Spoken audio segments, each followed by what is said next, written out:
Hello, ബിൽഡിയർ കരിയറിന്റെ പുതിയൊരു ക്ലാസ്സിലേക്ക് എല്ലാവർക്കും സ്വാഗതം. ഞാൻ കീർത്തി.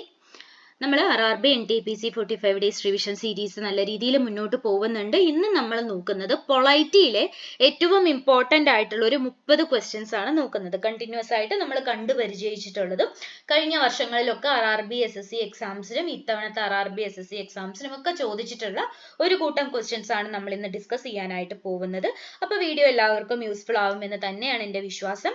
നമ്മുടെ ചാനലിലേക്ക് ആദ്യമായിട്ട് വരുന്ന ആരെങ്കിലും ഉണ്ടെങ്കിൽ നമ്മുടെ വീഡിയോസ് ഒക്കെ ഒന്ന് കണ്ടു നോക്കുക. കാണുന്ന ക്ലാസ്സുകൾ നിങ്ങൾക്ക് യൂസ്ഫുൾ ആണ്, നിങ്ങളുടെ പഠനത്തിന് ഇത് സഹായകമാവും എന്ന് തോന്നുവാണെങ്കിൽ മാത്രം നമ്മുടെ ചാനൽ ഒന്ന് സബ്സ്ക്രൈബ് ചെയ്യാൻ കൂടെ മറന്നു പോകരുത് കേട്ടോ. അപ്പോൾ നമുക്ക് എന്ത് ചെയ്യാം, NTPCയുടെ റിവിഷൻ സീരീസ് ഇന്ന് ആദ്യമായിട്ട് കാണുന്ന ആരെങ്കിലും ഉണ്ടെങ്കിൽ ഇതുവരെയുള്ള ക്ലാസ്സുകൾ തിരഞ്ഞ് നിങ്ങൾ ചാനലിൽ കിടന്ന് കറങ്ങണ്ട. എന്ത് ചെയ്യാം, ഞാൻ ഐക്കാർട്ടിൽ ഇതിന്റെ പ്ലേലിസ്റ്റ് ഇട്ട് കൊടുക്കാം. അതിനകത്ത് കയറി കഴിഞ്ഞാൽ നിങ്ങൾക്ക് നമ്മൾ ഇതുവരെയും ഈ ഒരു സീരീസിൽ ചെയ്തിട്ടുള്ള എല്ലാ ക്ലാസ്സുകളും അവൈലബിൾ ആയിരിക്കും. അപ്പൊ ഈ ക്ലാസ്സുകൾ മാത്രമല്ല കേട്ടോ, നമ്മൾ ഇതല്ലാണ്ട് വേറെയും ചെയ്തിട്ടുണ്ട്. അതെല്ലാം നിങ്ങൾക്ക് എന്ത് തന്നെയാണ്, എല്ലാ എക്സാംസിനും യൂസ്ഫുൾ ആവുന്ന രീതിയിൽ തന്നെയാണ് നമ്മൾ ചെയ്തിരിക്കുന്നത്. ഓക്കെ, അപ്പൊ നമുക്ക് എന്ത് ചെയ്യാം, ഇന്നത്തെ ക്ലാസ്സിലേക്ക് പോവാം. Who is known as the father of the Indian Constitution? Indian ഭരണഘടനയുടെ പിതാവ് എന്നറിയപ്പെടുന്നത് ആരാണ്? ഡോക്ടർ BR അംബേദ്കർ ആണ് അല്ലെ. ഡോക്ടർ BR അംബേദ്കർ ആണ് എന്താണെന്ന് അറിയപ്പെടുന്നത്? ഇന്ത്യൻ ഭരണഘടനയുടെ പിതാവ് അല്ലെങ്കിൽ father of the Indian constitution എന്നറിയപ്പെടുന്നത്. ഞാൻ അത് പറഞ്ഞപ്പോഴാണ് ഒരു കാര്യം ഓർത്തത്. എന്നോട് കുറച്ച് പേര് കമന്റ് സെക്ഷനിൽ ചോദിച്ചിട്ടുണ്ടായിരുന്നു, നമുക്ക് മലയാളത്തിൽ ക്ലാസ്സുകൾ അവൈലബിൾ ആണോ എന്നുള്ളത്. നമ്മുടെ ക്ലാസ്സുകൾ ഞാൻ പറയുമ്പം എന്നെ കൊണ്ടാവുന്ന രീതിയിൽ മാക്സിമം മലയാളം വേർഡ്സ് ഇൻക്ലൂഡ് ചെയ്ത് ഉൾപ്പെടുത്തിക്കൊണ്ട് പറയാൻ ഞാൻ ശ്രമിക്കുന്നതായിരിക്കും ട്ടോ. ഓക്കെ, അടുത്തത്.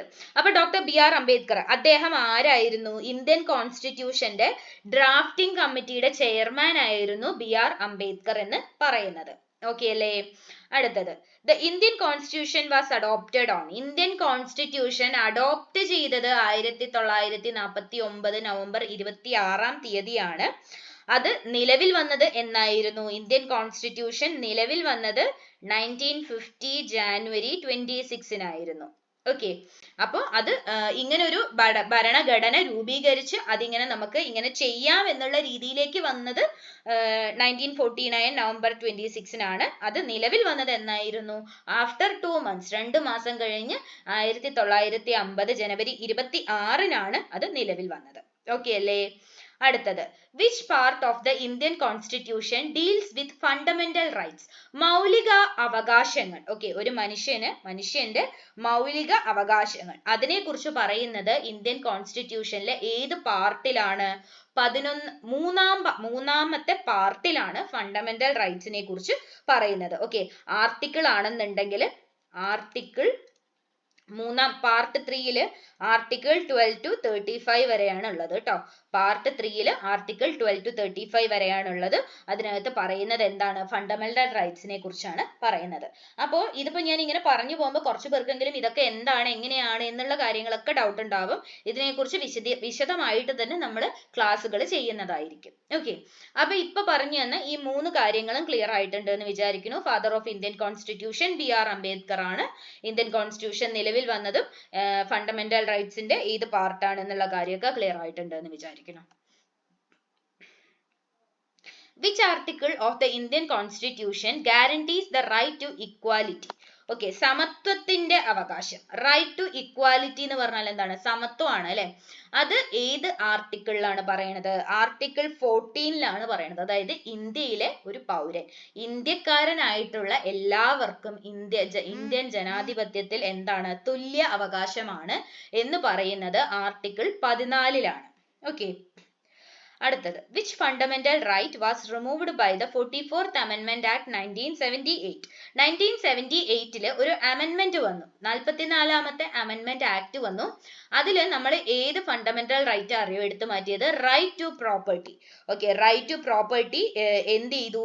ഫണ്ടമെന്റൽ റൈറ്റിൽ നിന്ന് മാറ്റി അതിനെ എന്ത് ചെയ്തു? ലീഗൽ റൈറ്റ് ആക്കി മാറ്റി. ലീഗൽ റൈറ്റ് ആക്കിയിട്ട് ആർട്ടിക്കിൾ 300A അണ്ടറിൽ കൊണ്ടുവന്നു. ഓക്കെ, 1978 വരെ റൈറ്റ് ടു പ്രോപ്പർട്ടി എന്തായിരുന്നു? ഒരു ഫണ്ടമെന്റൽ റൈറ്റ് ആയിരുന്നു. ആഫ്റ്റർ 1978 44th അമെൻമെന്റ് ആക്ട് പ്രകാരം റൈറ്റ് ടു പ്രോപ്പർട്ടിനെ എന്ത് കൊണ്ടുവന്നു? ആർട്ടിക്കിൾ 300A അണ്ടറിൽ എന്തായിട്ട് കൊണ്ടുവന്നു? ലീഗൽ റൈറ്റ് ആയിട്ട് കൊണ്ടുവന്നു. ഓക്കെ അല്ലേ? മനസ്സിലായല്ലോ അല്ലെ? അടുത്തത്, which article of the constitution prohibits discrimination on the grounds of religion, race, caste, sex or place of birth? അതായത് നമ്മൾ പറയാറുണ്ട് അല്ലെ, നമുക്ക് ഇവിടെ എന്തില്ല? മതമില്ല, ജാതിയില്ല, നിറമില്ല, സെക്സ് പുരുഷനാണോ സ്ത്രീയാണോ എന്നില്ല, എവിടെയാണ് ജനിച്ചത് എന്നതിന്റെ രീതിയിൽ ആരെയും വേർതിരിക്കരുത് എന്നൊക്കെ നമ്മൾ പറയാറുണ്ട് അല്ലെ.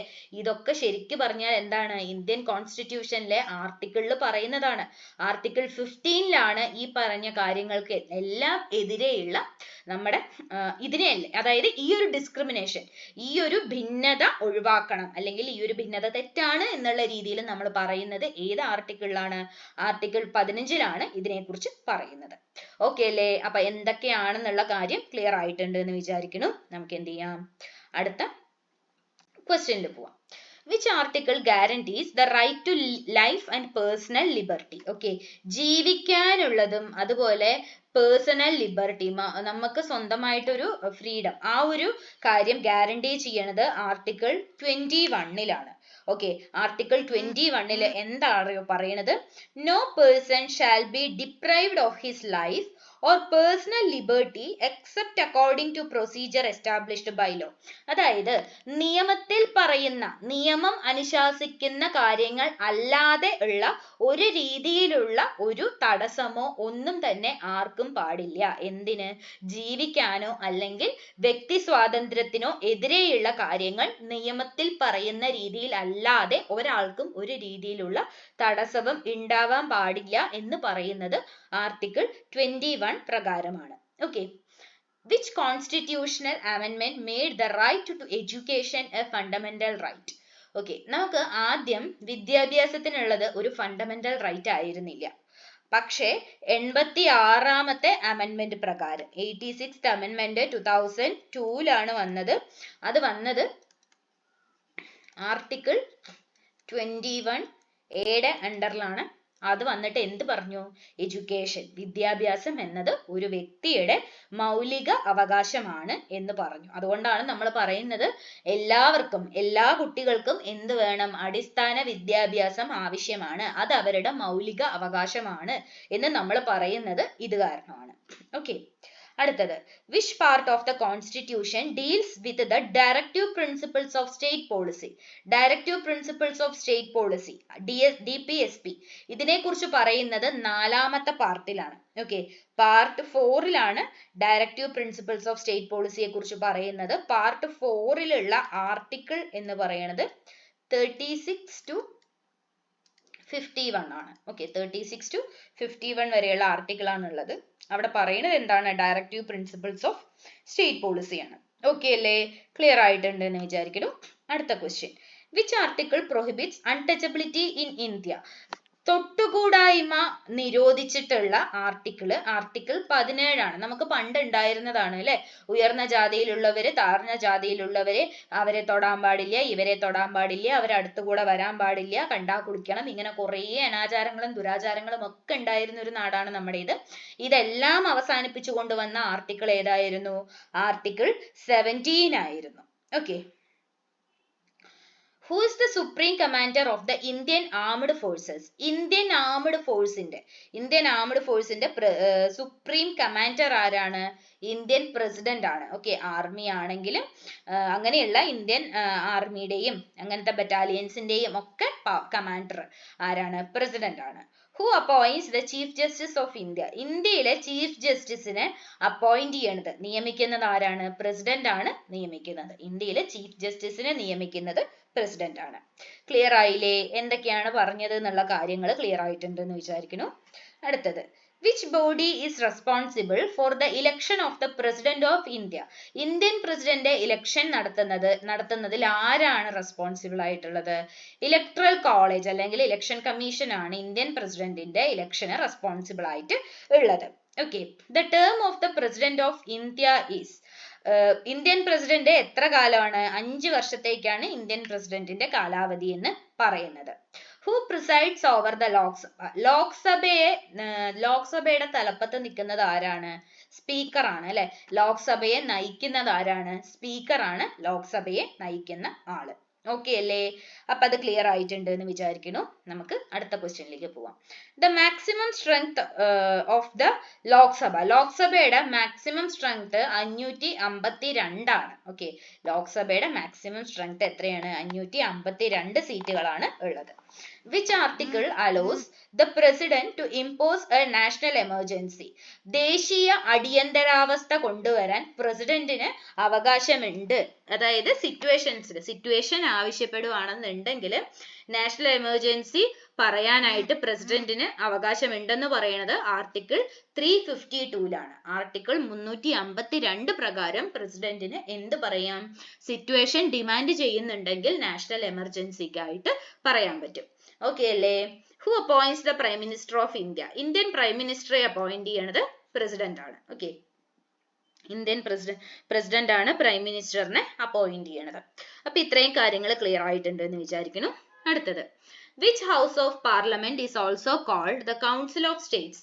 സ്റ്റേറ്റ്സ് കൗൺസിൽ അല്ലെങ്കിൽ കൗൺസിൽ ഓഫ് സ്റ്റേറ്റ്സ് എന്നറിയപ്പെടുന്നത് ഏതാണ്? രാജ്യസഭയാണ്. ഓക്കെ, രാജ്യസഭയാണ് കൗൺസിൽ ഓഫ് സ്റ്റേറ്റ്സ് എന്ന് അറിയപ്പെടുന്നത്. അടുത്തത്, which is the upper house of Indian parliament? Indian പാർലമെന്റിന്റെ അപ്പർ ഹൗസ് ഏതാണ്? രാജ്യസഭയാണ്. ഓക്കെ, ഇന്ത്യൻ പാർലമെന്റിന്റെ അപ്പർ ഹൗസ് രാജ്യസഭയാണ്. Which constitutional body conducts elections in India? ഇന്ത്യയിൽ ഇലക്ഷൻസ് നടത്തുന്നത് ആരാണ്? ഇലക്ഷൻ കമ്മീഷൻ ഓഫ് ഇന്ത്യ ആണ് അല്ലെ. ഇന്ത്യയിൽ ഇലക്ഷൻ നടത്തുന്നത് ഇലക്ഷൻ കമ്മീഷൻ ഓഫ് ഇന്ത്യ ആണ്. അപ്പൊ അത്രയും കാര്യങ്ങൾ ക്ലിയർ ആയിട്ടുണ്ടല്ലോ അല്ലെ. അടുത്തത്, വിച്ച് കോൺസ്റ്റിറ്റ്യൂഷണൽ അമെൻമെന്റ് ഇൻട്രൊഡ്യൂസ്ഡ് GST? GST കൊണ്ടുവന്നത് എന്നാണ്? 2016 101ാമത് അമെൻമെന്റ് പ്രകാരമാണ് നമ്മൾ GST കൊണ്ടുവന്നത്. അതായത് ഇൻഡിവിജ്വൽ ടാക്സുകൾ എല്ലാം കൂടെ ഒന്നിന്റെ അണ്ടറിലേക്ക് കൊണ്ടുവന്നു. അതാണ് GST എന്ന് പറയുന്നത്. Which article provides special status to Jammu and Kashmir? Jammu കാശ്മീരിന് സ്പെഷ്യൽ സ്റ്റാറ്റസ് കൊടുത്തത് ആർട്ടിക്കിൾ 370 ആണ്. ഓക്കെ, അത് 2019 നമ്മൾ എന്ത് ചെയ്തിട്ടുണ്ട്? എടുത്തു മാറ്റുകയും ചെയ്തിട്ടുണ്ട്. ഓക്കെ, ജമ്മു കാശ്മീരിന്റെ പ്രത്യേക പദവി ആർട്ടിക്കിൾ 370 പ്രകാരമായിരുന്നു. 2019 അതിന് ചെറിയ മാറ്റങ്ങളൊക്കെ വന്നിട്ടുണ്ട്. How many schedules are there in the Indian Constitution? Indian ഭരണഘടനയിൽ എത്ര ഷെഡ്യൂൾസ് ആണുള്ളത്? 12 ഷെഡ്യൂളുകളാണ് ഉള്ളത്. അപ്പൊ ഈ 12 ഷെഡ്യൂൾ എന്താണെന്നും പാർട്ട് എന്താണെന്നും ആർട്ടിക്കിൾ എന്താണെന്നും ഇമ്പോർട്ടന്റ് ആയിട്ടുള്ള പാർട്ട്, ആർട്ടിക്കിൾ, ഇതിനെ കുറിച്ചൊക്കെ ഉള്ള ക്ലാസ്സുകൾ നമ്മൾ ചെയ്യുന്നതായിരിക്കും കേട്ടോ. അപ്പൊ ഇത്രയും കാര്യങ്ങൾ ക്ലിയർ ആയില്ലേ? അടുത്തത്, which article deals with the impeachment of the president? പ്രസിഡന്റിന്റെ ഇംപീച്ച്മെന്റ് ആർട്ടിക്കിൾ 61 പറയുന്നത്. പ്രസിഡന്റിന്റെ ഇംപീച്ച്മെന്റ് പറയുന്നത് article 61 Which state was the first to implement the Panchayati Raj system? Panchayati Raj system ആദ്യമായിട്ട് ഇംപ്ലിമെന്റ് ചെയ്തത് രാജസ്ഥാനിലാണ്. 1959 അത് ഇംപ്ലിമെന്റ് ചെയ്തത്. 1959 രാജസ്ഥാനിലാണ് ആദ്യമായിട്ട് പഞ്ചായത്തി രാജ് സിസ്റ്റം ഇംപ്ലിമെന്റ് ചെയ്തത്. Which amendment reduced the voting age from 21 to 18? Okay, 1988 വരെയും ഇന്ത്യയിൽ വോട്ടവകാശത്തിന്റെ പ്രായം എന്ന് പറയുന്നത് 21 ആയിരുന്നു. 88 61ാമത് അമെൻമെന്റ് പ്രകാരമാണ് വയസ്സ് എത്രയാക്കി കുറച്ചത്? 18 വയസ്സാക്കി കുറച്ചത്. അതായത് 18 വയസ്സ് കഴിഞ്ഞ ഏതൊരാൾക്കും വോട്ട് ചെയ്യാം എന്ന് പറഞ്ഞത് 1988 61st അമെൻമെന്റ് പ്രകാരമാണ്. ഓക്കെ അല്ലേ? അപ്പൊ അത്രയും കാര്യങ്ങൾ ക്ലിയർ ആയില്ലേ? അടുത്തത്, which part of the constitution deals with emergency provisions? അടിയന്തരാവസ്ഥയുടെ അല്ലെങ്കിൽ അത്യാവശ്യ ഘട്ടങ്ങളെ കുറിച്ചുള്ള കാര്യങ്ങളൊക്കെ നമ്മൾ മെൻഷൻ ചെയ്തിരിക്കുന്നത് ഏത് പാർട്ടിലാണ്? പാർട്ട് 18 മെൻഷൻ ചെയ്തിരിക്കുന്നത്. Okay, what is the minimum age for Rajya Sabha membership? Rajya Sabha member ആവാനുള്ള മിനിമം ഏജ് 30 വയസ്സാണ്. ഓക്കെ, 30 വയസ്സ് കഴിഞ്ഞ ഒരാൾക്ക് രാജ്യസഭ മെമ്പർ ആയിട്ട് മത്സരിക്കാനായിട്ട് പറ്റും. Which article of the Indian Constitution deals with the abolition of titles? Okay. അപ്പം മിലിറ്ററി അല്ലെങ്കിൽ അക്കാദമിക് ഡിസ്റ്റിങ്ഷൻസ് അല്ലാതെയുള്ള നമുക്ക് കുറേയധികം എന്തുണ്ട്, ടൈറ്റിൽസ് ഒക്കെ ഉണ്ട് അല്ലെ. അതായത് ഭാരത് രത്ന, ഡോക്ടറേറ്റ്, ഊർവശി, അങ്ങനെ ഇങ്ങനെ എന്നൊക്കെ പറഞ്ഞിട്ട് നമ്മൾ എന്ത് ചെയ്യാറുണ്ട്, ആൾക്കാരുടെ പേരിന് മുന്നിൽ വെക്കാറുണ്ട് അല്ലെ. അല്ല സോറി, അങ്ങനത്തെ കാര്യങ്ങളിൽ ഈ ഭാരത് രത്ന, ഡോക്ടറേറ്റ്, ഡോക്ടറേറ്റ് ഒക്കെ ഓക്കെ, അത് അക്കാദമിക് ഡിസ്റ്റിങ്ഷൻ ആണ്. അതുപോലെ മിലിറ്ററിയുടെ കേസ് ആണെങ്കിലും അതും ഓക്കെ ആണ്. അതല്ലാത്ത രീതിയിലുള്ള ഈ പറയുന്ന പോലെയുള്ള എന്താണ് ടൈറ്റിൽസ് എല്ലാം തന്നെ എടുത്തു മാറ്റാനായിട്ട് പറഞ്ഞത് ആർട്ടിക്കിൾ 18-ലാണ്. ഓക്കെ. ആർട്ടിക്കിൾ 18 പ്രകാരം അക്കാദമിക് ഡിസ്റ്റിങ്ഷൻ അല്ലെങ്കിൽ മിലിറ്ററി, ക്യാപ്റ്റൻ, കേണൽ അങ്ങനെ അല്ലാത്ത ഒരു രീതിയിലുള്ള എന്തും പറ്റില്ല, പേരിന് മുന്നിൽ ഒരു രീതിയിലുള്ള ടൈറ്റിലും വെക്കാൻ പാടില്ല എന്ന് പറഞ്ഞത് ആർട്ടിക്കിൾ 18 പ്രകാരമാണ്. ഓക്കെ. അപ്പൊ ഈ പറഞ്ഞു തന്ന 30 ക്വസ്റ്റ്യൻസും എല്ലാവർക്കും ക്ലിയർ ആയിട്ടുണ്ട് എന്ന് വിചാരിക്കുന്നു. നമുക്ക് ഏറ്റവും ഇമ്പോർട്ടന്റ് ആയിട്ട് പൊളൈറ്റിന്ന് ചോദിക്കാൻ ചാൻസ് ഉള്ള ക്വസ്റ്റ്യൻസ് ആണ് നമ്മൾ ഇവിടെ ഡിസ്കസ് ചെയ്തത്. എല്ലാവർക്കും പറഞ്ഞു തന്ന കാര്യങ്ങൾ ക്ലിയർ ആയിട്ടുണ്ട്, യൂസ്ഫുൾ ആവുമെന്ന് തന്നെയാണ് എൻ്റെ വിശ്വാസം. അപ്പൊ ഞാൻ പറഞ്ഞതുപോലെ NTPC റിവിഷൻ സീരീസിൽ സ്റ്റാർട്ട് ചെയ്യാത്തവരുണ്ടെങ്കിൽ പെട്ടെന്ന് തന്നെ സ്റ്റാർട്ട് ചെയ്യുക. നമുക്ക് ഇനി വരുന്ന ഓരോ ദിവസവും ഇമ്പോർട്ടന്റ് ആണ്. വൈകാതെ തന്നെ എന്ത് ചെയ്യാം, ഡേറ്റുകളൊക്കെ ഡിക്ലെയർ ചെയ്യാനുള്ള ചാൻസ് ഉണ്ട്. കിട്ടുന്ന ദിവസങ്ങൾ എന്ത് ചെയ്യുക, നല്ല രീതിയിൽ തന്നെ പ്രിപ്പയർ ചെയ്യുക, നല്ലൊരു റാങ്ക് ലിസ്റ്റിലേക്ക് കടക്കാനായിട്ട് എല്ലാവർക്കും പറ്റട്ടെ എന്ന് ആശംസിക്കുന്നു. നമുക്ക് അടുത്തൊരു ക്ലാസ്സുമായിട്ട് വീണ്ടും കാണാം. അതുവരേക്കും താങ്ക് യു.